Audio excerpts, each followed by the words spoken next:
ये सतयुग की बात है। एक समय में भद्राशव नामक महान राजा हुआ करते थे। भद्राशव इतने शक्तिशाली राजा थे कि उनके नाम पर भद्राशव वर्ष पड़ा। एक बार उनके राज्य में अगस्त मुनि पहुंचे। वे राजमहल में भी पधारे और राजा ने खूब आवभगत की। अगस्त बोले, भद्राशव, मैं तुम्हारे यहाँ 7 दिन रुकूंगा। राजा ने उनके ठहरने का विधिवत प्रबंध किया और अपने सेवकों इत्यादि को उनकी सेवा में लगा दिया। उन्होंने अपनी रानियों से उनके दर्शन लाभ लेने को कहा। राजा भद्राशव की रानी कांतिमती अत्यंत सुंदर थी। कहते हैं उसके चेहरे की चमक 12 सूर्यों के समान चौंधिया देने वाली थी। रानी कांतिमती के अलावा राजा के निवास में 50,000 अन्य रानियां भी थीं, पर कांतिमती की कोई बराबरी नहीं थी। पहले ही दिन रानी कांतिमती मुनि अगस्त के दर्शन करने के लिए आई। अगस्त मुनि ने कांतिमती को देखा तो देखते रह गए। उन्होंने कहा, राजा, तू बड़ा ही भाग्यवान है, तू धन्य है। दूसरे दिन कांतिमती फिर आई तो उसे देखकर अगस्त बोले, ओह, सारा संसार वंचित रह गया। और तीसरे दिन कहा, ये लोग तो उस गोविंद की माया को भी नहीं जानते, जिसने एक दिन की प्रसन्नता में इन्हें क्या कुछ नहीं दे दिया।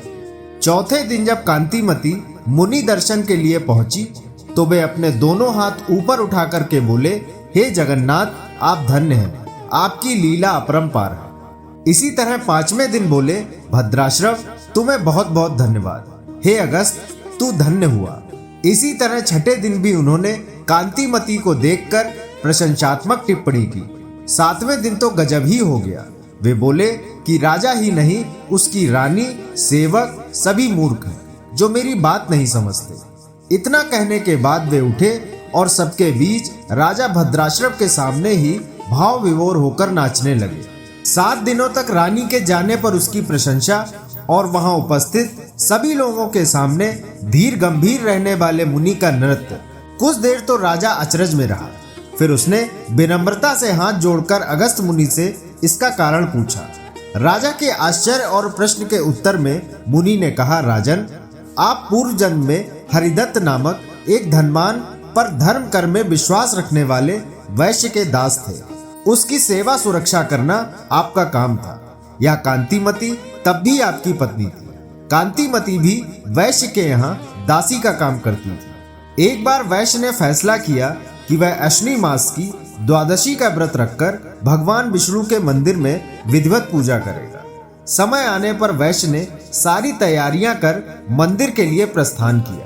तुम दोनों उसके भरोसेमंद नौकर थे, सो इसलिए उसने न सिर्फ तुम दोनों को अपने साथ लिया, बल्कि पूजा प्रबंध में भी साथ रखा। जब पूजा समाप्त हो गई और शाम को वैश्य घर लौटने लगा तो उसने तुम दोनों को जिम्मेदारी दी कि तुम लोग भगवान विष्णु के आगे जलाए दीपक को बुझने न दोगे। तुम दोनों पति पत्नी ने रात भर दीपक के सामने बैठकर काटा। दीपक को एक क्षण के लिए भी बुझने न दिया। जब तक पूरी तरह सवेरा ना हुआ तुम लोग वहां से उठे ही नहीं। तुम दोनों ने रक्षपाल की भूमिका बहुत ध्यान पूर्वक निभाई। बहुत समय बाद उम्र पूरी होने पर तुम दोनों थोड़े से ही अंतराल पर मृत्यु को प्राप्त हुए। राजा, तुम तो महान राजा प्रियव्रत के वहां पैदा हुए, राजकुमार बने और उस जन्म में दासी रही या कांतिमती भी उस पुण्य के प्रताप से आज तुम्हारी रानी है। वह दीपक तो वैश्य का था, उसके यत्न और धन से जला था। तुमने तो बस उसको जलते रहने की देखरेख की थी। यदि केवल इतने से ही का पुण्य प्रताप यह फल दे सकता है तो जो विष्णु मंदिर में स्वयं दीपक जलाएंगे उनको कितना पुण्य मिलेगा। इसीलिए मैंने कहा था कि सब संसार इससे वंचित रह गया। सबको मूर्ख मैंने इसलिए कहा कि सब कुछ को देखते हुए भगवान विष्णु के दीपदान के महत्व को लोग नहीं जानते। अपने को धन्यवाद इसलिए दिया कि मुझे सब कार्यों में महेश श्री विष्णु ही सूझते हैं, और तुम्हें और कांतिमती को धन्य इसलिए कहा कि तुमने दूसरे के जलाए दीपक की रक्षा भी इस तरह मन लगा कर की। राजा भद्राशव अगस्त का उत्तर सुनकर संतुष्ट हुए और उन्होंने अगस्त मुनि का धन्यवाद देते हुए कहा, मुनिवर, कुछ दिन और रुके और हमें उपदेश देकर जाएं।